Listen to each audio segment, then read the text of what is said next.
Michael Jordan plays basketball, Charles Manson kills people, and I talk. I had a face for radio, and I knew I had a really good voice. We were talking about the Bob After Dark thing, and he's like, well, we should do this. And I was like, we should do this. And he was like, give me a pitch. Podcasting by itself is hard. If that's what you're going to pursue, nobody just hits it out of the park right off the bat. What kind of success are you having just in general? That's when I knew success was there. Hold on a second. Is this going to be an exclusive? Yes. Bobby.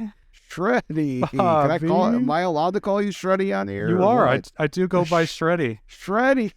I wonder who came up with that name you know what? I guess now that we are here officially, we can kind of go through the origin a little bit of my nickname. We'll talk about that a little bit later. Maybe we should get into who you are first. So, ladies and gentlemen, this is Bob Anderson of Bob After Dark. Bob, thank you so much for being here with me today. Why don't you start off by telling me a little bit about yourself? What do you do? Why are you here today? Why did I specifically want to talk to you? Oh, hey, well, so my name is Bob Anderson. As the introduction said, I host a paranormal podcast and radio show called Bob After Dark. I talk about legends, lore, supernatural things that go bump in the night, lights in the sky, weird cryptid stories. I'm like those guys you see on TV, except I have a sense of humor, because there is a great humor in all things that go bump in the night, I feel like, and I feel like the universe takes itself way too seriously as it is. So I take my improv background and I apply it to the paranormal, and this is where I'm at full time now. If you guys didn't really gather from the beginning in the intro a little bit, Bob and I know each other. We've known each other since college, and it was our freshman year, and we had, I don't know if it was a freshman experience course. Yeah, something like that. I was going to say homeroom. I couldn't remember exactly how Purdue kind of worded that class. But yeah. I remember that we had to get up in front of the class and kind of talk about our background or something like that. And I don't know who went first, you or I, but I remember that I went up and I said basically that I wanted to be a filmmaker, and I was at Purdue because I couldn't afford to go to any of the film schools in Chicago. And then I think you said something in the middle of the class, but I just remember that this guy right here in his giant ass trench coat came up to me and is like, oh, hey there, Sredy. He didn't call me Sredy back then, but he's like, oh, hey there, you're a filmmaker, I'm a filmmaker, maybe we should be best friends. And everything else is kind of history from there. Surprisingly though, I don't know a ton about your show. I want to dive into that a bit here in a little bit, but I want to know kind of your background, like what got you interested in wanting to make films, get into radio, and that sort of thing. When I was in high school, I took a long, hard look at my life, and I realized I wasn't much of a math person. I was okay at writing, and I wasn't very graceful, so doing things with my hands was probably out of the question. I realized I have a gift, and that is talking. There's a line in one of my favorite movies, Thank You for Smoking, and that is Michael Jordan plays basketball, Charles Manson kills people, and I talk. So I took that quote quite literally, and I'm like, okay, so what could I do? I had a couple options. One, I could go into like political science, I guess, getting into political stuff because I can talk really well, and I had an interest in history, I guess. And I was like, nah, I ain't good at that either. Not my cup of tea. I'm not good at that concept of just like, I don't know, it's not for me. Something I really like to do is create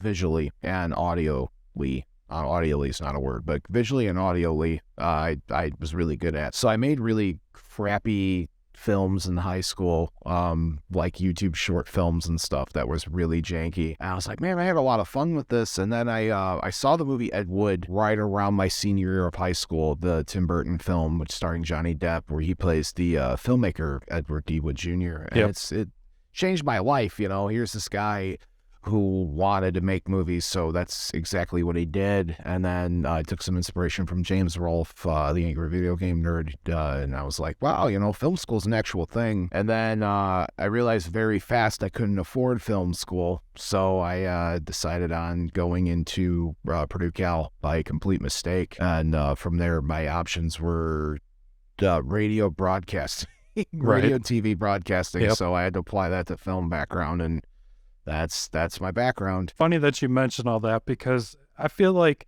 you kind of did the same thing as I did at our time at Purdue, where our only option was really the radio and TV broadcasting, but we kind of like manipulated the system a little bit to where we were still making films in all of our courses, even though we didn't take, I don't think we took a single filmmaking course while we were in college. We had like the TV production classes where it was write for TV, work for TV. Shout out to MBO if she's watching this. Getting you prepped for TV life.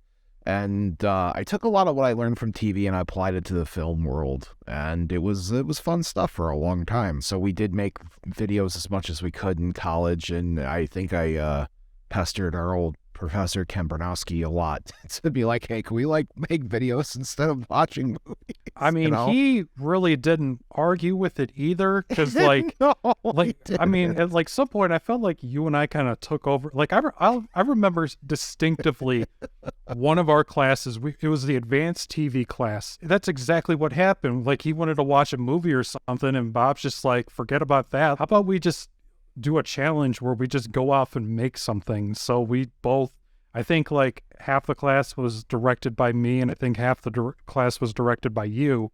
Yeah. And we just made like a short film. I think we shot it just during the class. We just did whatever we could and then went home, edited it all that, and then presented it. I think the next day I made like this Johnny Cash music video with one of our classmates who's actually a DJ as well in Milwaukee. I might have to hit him up sometime, Mike. He got in the chicken costume and we just ran around Purdue, freaking just, acting a fool.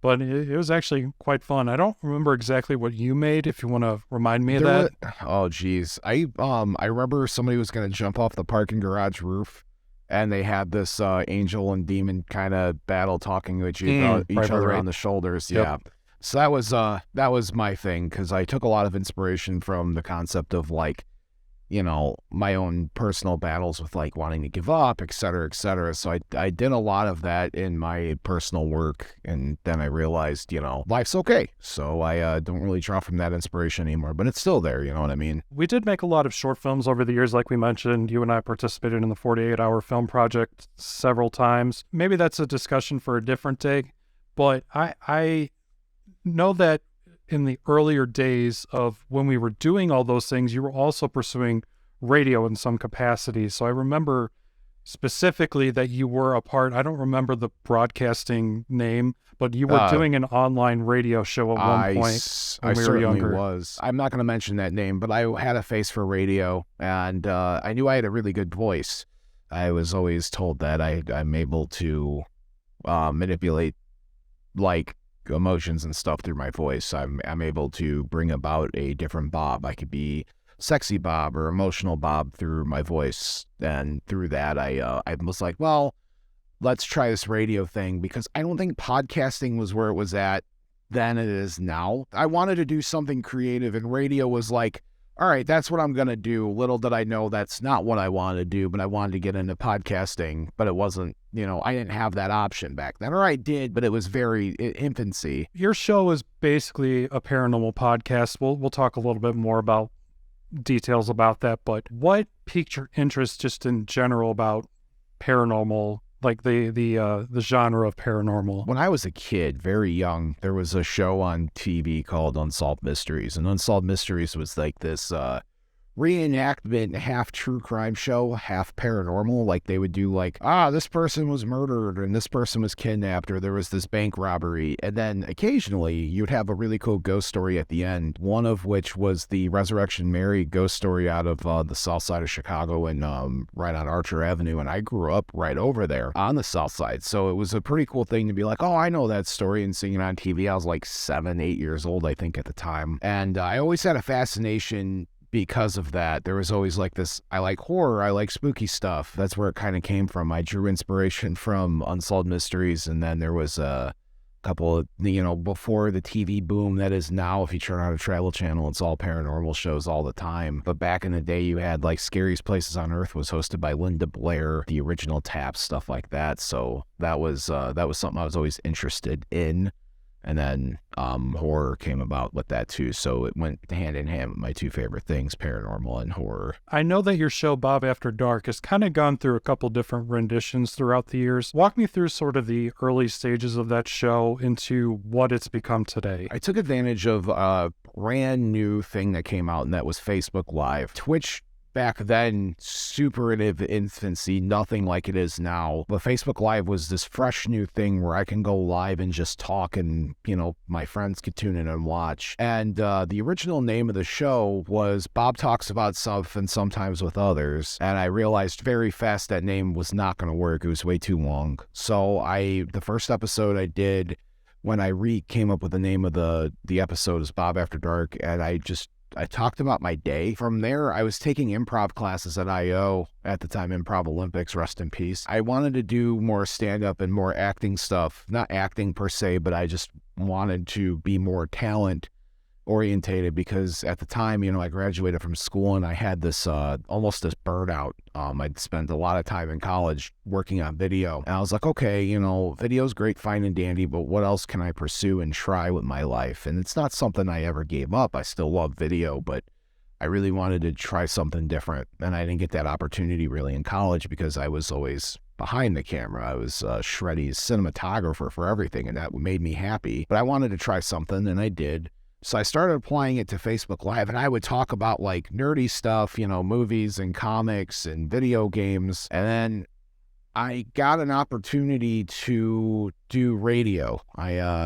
Tony Panic, my producer, he came and we were talking about the Bob After Dark thing, and he's like, well, we should do this. And I was like, we should do this. And he was like, give me a pitch. And I realized then, I'm like, my word, we have a lot of, there's a lot of nerdy content out there in the world. I think I would be a very small fish in a very big pond if I jumped into the world of like, let's talk about nerdy stuff. Even if I spun it, 100 ways, that's such a broad genre. I'm like, well, what else do I know? I was thinking about doing something like Film Talk on NPR where I talk about movies, and I'm like, I like talking about movies, but some of these people that are film critics know way more than I do, so I knew that wasn't it. I'm like, wait, what about this paranormal thing, right? I know ghosts. I listened, there was a radio show back in the day, it still airs to now, Coast to Coast AM. Like, they made an entire living on talking about, the paranormal. And I was like, okay, so let's do that. And it started off, Bob was this super serious character. And then eventually, when I decided I wanted to pursue this as my full-time career,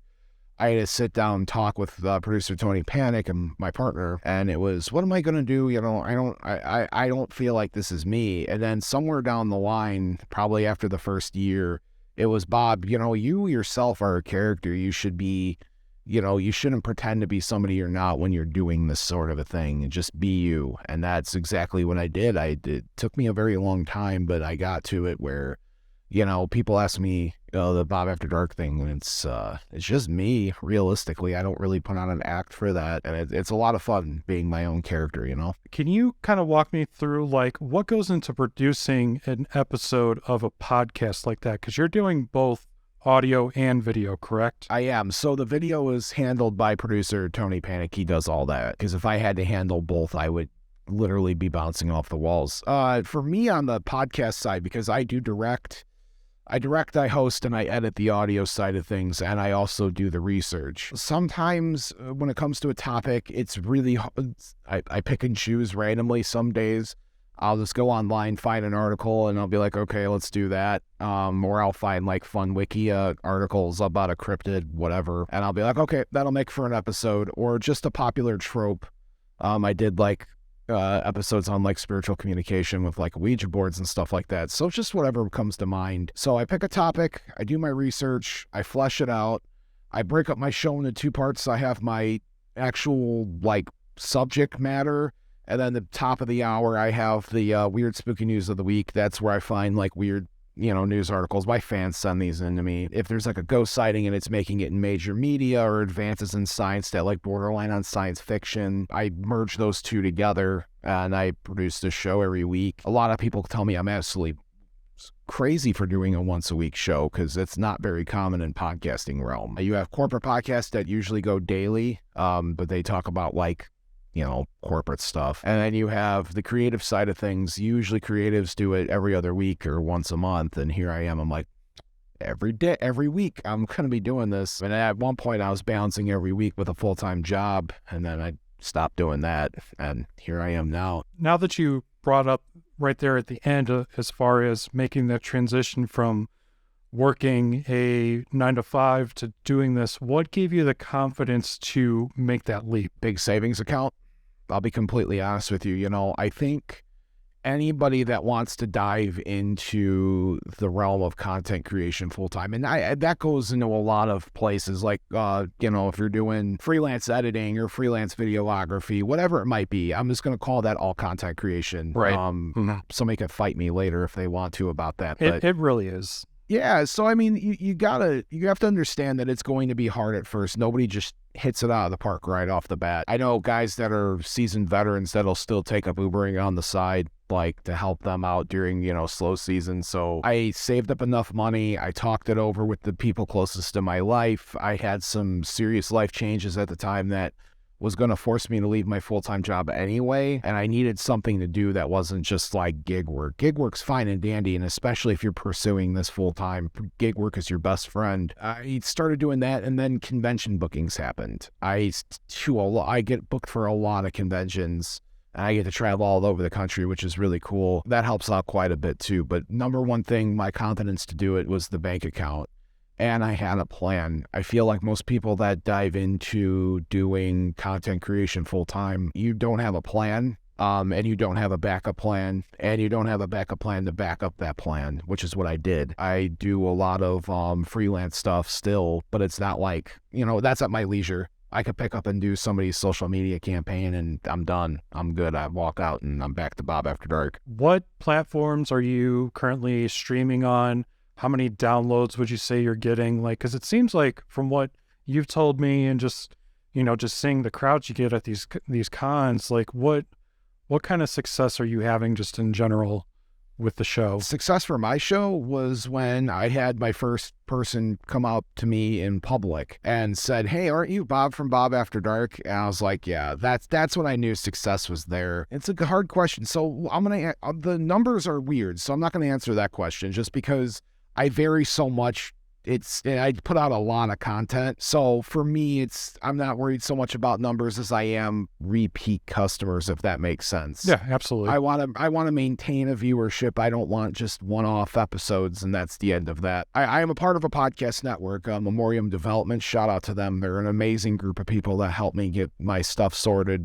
They're great. And at first, we were going through a third party, which is something you could totally do. You pay a third party, and they'll submit your RSS feed to like all the podcast sites, and they'll handle your uploads. And that partnership ended, and it was blatantly clear to me that when that partnership ended and I was still at my podcast network, I had to do it all myself. So I was hustling hard to get my RSS feed out there. I mean, I'm on every major podcast network, every major podcast streaming service, every major and minor one, and I keep track daily of my numbers. Where are people listening? Geographical, my demographical, stuff like that. So I keep track of that stuff daily, and if I see like a really big consistent basis in like a certain geographical location, I'll talk about that location. I'll figure out a topic just to appease them. So that's my answer there. That, and I do merch sales, which helps, and the convention bookings help. And like I said, I do a lot of gig work too, so it balances out as far as success goes. You know what I'm saying? From that, then,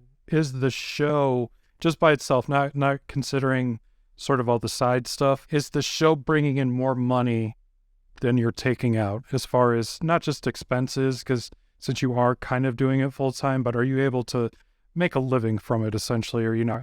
Like, what point are you at right now? So with the convention circuit, that helps. That helps tremendously. As far as ad revenue and stuff for the podcast goes, podcasting by itself is hard. If that's what you're going to pursue, you can get some, sponsorship, the sponsorships, which is great, or affiliate stuff, but you're not going to live on that. If you're going to dive into this, you need some side things to go into it, which means merchandise sales and something else. If I took away the merchandising and the conventions, I'd be back to work. Are you Does that getting, make sense? yeah, are you getting sponsors? There are certain things in the works that I can't talk about, but once they happen, it'll be very big in that regard. Let's talk about the cons. Like, I feel like that's kind of one of the most interesting aspects of your business because, you know, for me as like a YouTuber, I'm not making any money from this yet, you know? I don't have any sponsors. I'm not really promoting affiliate links or anything like that. Just trying to build the rapport with my audience. I've realized as a content creator, you have to be finding, it's not just like a regular job where it's like you have one source of income. It's like you get a little bit over here, like you're talking about, you get a little bit over there. So the con thing is really interesting to me because, you know, that's not something that I would be able to pursue. At least I would think maybe I'd like a VidCon or something if I ever got big enough. But how did that all come about? My partner owns a company that vends at many conventions across the country all year round. So that's their primary source of business and their source of income. And there was a show happening in Milwaukee, which isn't too far away from Chicago, and they were telling me, you know, you should apply to speak at this convention. I was like, dude, they don't want me. You should try it. All right. So I did, and they gave me an opportunity to speak for free, which is pretty cool. So I got a panel there. When I sat down there, I did like a basic like haunted Wisconsin stories thing. They sat me in a room, I would say that held 300 people, let's say. And I was like, that's a big room. I'm going to fill 20 spots. I'm going to feel really dumb. No, man, my first time out there, I filled every seat in that house, and I would say with like a 98% retention rate of people just sitting there the entire time listening to everything I was doing. And from there, now I reach out to conventions, or conventions will reach out to me to come and speak, and then I'll give them my booking rate. And yeah, that's just how that works. I don't want to reveal too much in that regard because I would say I'm very unique with my contacts for conventions. So I'm going to keep that under wraps, but that's how I found my success. I wouldn't say that's going to work for everybody, but you know, everybody has kind of a different path. And that's one reason why I wanted to start doing these interviews. It's because, like, at least for me, I wanted to create my own path as far as content creation, filmmaking, whatever you want to call it. And I wanted to take a very unique path than everybody else. And I found that a lot of people are also doing that too, and it's kind of important to hear that from others, to know that there's not just one way to do things. You can do things completely on your own and in very unexpected ways. You never know what's going to come up. people that are very successful in content creation are not just doing content creation full time, I promise you. There's affiliate links, there's a Patreon behind that. They are streaming on Twitch to get, money from that. Facebook Reels, Facebook Stories, Instagram, getting paid for Instagram Reels. There's a lot of revenues for this. It takes a long time, and it's not, what I do isn't going to work for everybody else. So if you're out there thinking about bouncing into the world of content creation, you have to understand that you're going to be putting in a ton of work to try to find out what fits you. For me, merch, cons, those are my big things. And I also don't mind traveling for a living, so that part doesn't bother me, where for somebody else, it's like, nah, man, I don't like traveling.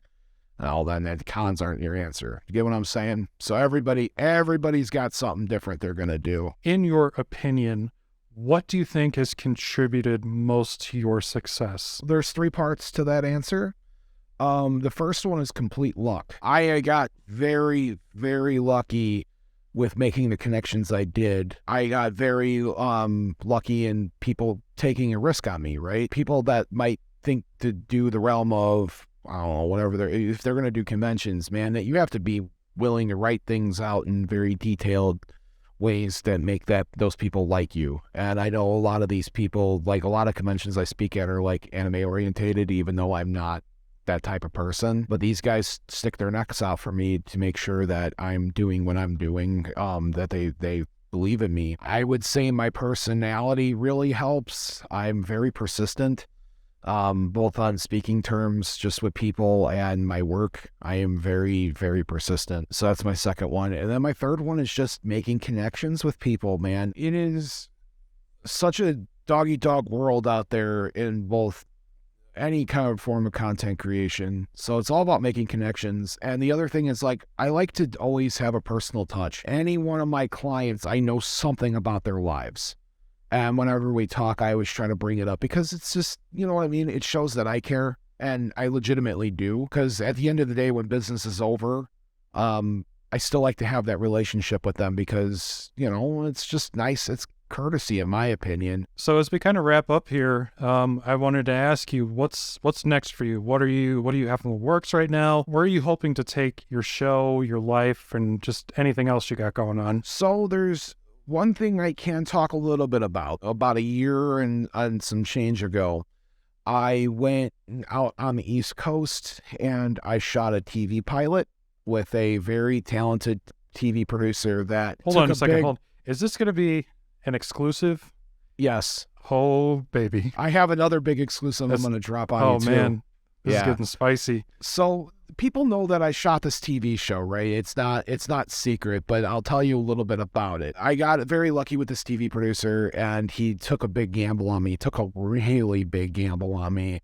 And I worked with some really amazing people on that set, on that crew that I absolutely fell in love with. Shout out to Ray Esposito with Oaks Media Group. Raised my bread into my peanut butter and jelly sandwich, man. I can't thank him enough. If it wasn't for him giving me my confidence, I'd still be at my full-time job. Ray just gave me a lot of positivity, and I absolutely love that man. Shout out Ray.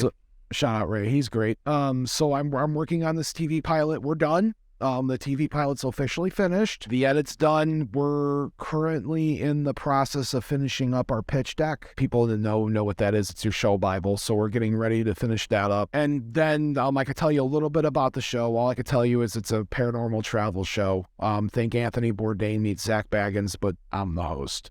Nice. And if you would have told me back in college, Bob, you're going to host a TV show, I would have been like, nah, man. I could have told you that. I'm 100%. I am a large Midwest Chicago man with long hair and a beard. And that's what makes you a star, baby. That is what makes you a star. I'm very surprised about it, but I got very lucky there. My next Sredy exclusive, you're the first person to know about this in the realm of the internet. I'm watching a new podcast. Oh. Yeah, it's called Voicemailed. Okay. It is a show like, I don't know if you're familiar with The Moth or Do Not Submit. I am not. Okay, so storytelling stuff. People go up on stage and they'll submit their stories. The Moth is a huge thing in like the improv community and comedy and stuff, and it's like, you know, major podcast, major YouTube stuff. It's big. NPR even has a show on that. So I'm doing a Moth-like thing where it's going to be either monthly or bi-weekly. I haven't decided yet because it can't exist in the same realm as Bob After Dark because I'm just way too busy. Whenever I do the episode, I'm going to have a brand new co-host. It's going to be somebody like yourself who's, you know, in the realm of content creation or something interesting that they do. Whereas in the paranormal world, I only talk to paranormal people in some regard. I could talk to anybody. Are you a comedian? Are you a writer? Are you, you know, whatever it might be, a politician even. Something where people could come on and talk to me about a topic. So every week, the first week, I'm going to come up with my topic. I'm going to have my co-host on there. We're going to talk a little bit about this topic. And this topic could be either a phrase or a one-word thing. So for example, if my topic is trampolines, right, and that's the topic I'm sticking with, my co-host is going to come on and talk to me about something in their life or in their past or in their future or in their present that goes back to the concept of a trampoline. I actually have something for that. No, great. Well, I'll catch you on the show. All right, then. And then my the cool part is it's not just me talking to the co-host. Why I call it voicemailed is because I'm going to have a Google Voice account set up where the fans can call and leave in a voicemail about the topic. They'll know the topic ahead of time. And then I'll go through the vetting process, pick out, you know, 3 or 4. We'll talk about 2. We'll play 2 voicemails back to back, come back to me, and the co-host will kind of talk about the 2 things we heard, go to the other 2, finish out the show. It's one part ASMR, one part like voyeurism for listening to kind of people talk and you don't really know who they are. And it's one part storytelling. And I feel like it's way outside my realm of comfort. It's not something I've ever pursued before, but I'm really interested in listening to what somebody has to say. And I'm just really big into the aesthetic of like a voicemail sound. So I'm really into it, and I think a lot of people will be into it. If it becomes another, you know, form of income for me, that's great. If not, then it's just a hobby. So, but you're the Shreddy's take is the first person to know. First one to know Fantastic. about that. So hopefully TV show picks up. I got voicemailed, and then Bob After Dark. And then I'm also launching my Twitch channel within the next month or so where I'll be playing spooky video games from the world. So lots of different things going on in my life. Something I'd like to do at the end of the show is just ask my guest if there's anything I missed or if there's something you want to ask me, or, we could just end it right there. I mean, that was kind of a perfect ending, so I don't know if I want to screw it up by you asking me some silly question. I don't have a silly question, but you're moving along in the content creation world. I'm moving along in the content creation world. But I think people want to see stuff that you and I have done in the past. I would like to see some archival footage of our old solitary confinement movie. Oh man, and fill in the blank stuff like that. Or Bob and Alex do movies. Remember those? What we should do? Eventually, I'm going to want to get into live streaming. I don't think it's going to be a huge.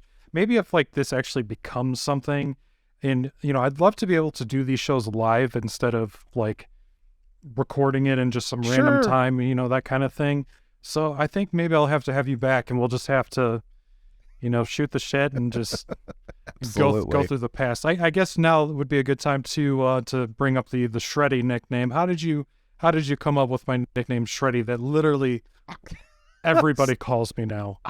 You know what? The origin of it really it slips my mind. I don't remember where it came from. It just felt so natural that you're just like... It felt natural. I think it was one part your last name. I don't know if you share that publicly, so I'll pass on that. I do. Okay, so your last name's Shred Noselak. So Shred, and I also knew you skateboarded. And I'm like, oh, you shred like skateboarding. And I'm like, Shred, I don't want to call you Shred. Shredder is way too metal. I'm like, you're cute and cuddly, and you have emotions. Shreddy. That's funny. That's kind of funny because so my main client right now at Bruzel, the bourbon content creator I work for. So there's two Alexes that work for us. So I offered for him to just refer to me as Sredy, and then he can just refer to the other Alex as Alex. But he refuses to call me Sredy. So he actually refers to me as Shred. So I've actually become accustomed to being called Shred now. But good for Sredy, that. Good for the whiskey. I guess Shred is like the corporate nickname, and then Sredy is what I use for everybody else. I'm glad to see that stuck after all of these years, because it's crazy, been isn't it? At least 10 years since I called you Sredy for the first time, and it's amazing when I see people call you that. I'm like, I came up with that in probably the Porter building at Purdue Cal. Yep. Probably. All right, Bob. Thank you so much for doing this with me. We'll definitely have to catch up again sometime. Hopefully, maybe after the show, if you want to, throw me a bone and give you some press on that, that'd be awesome. I'd love to talk to you about it.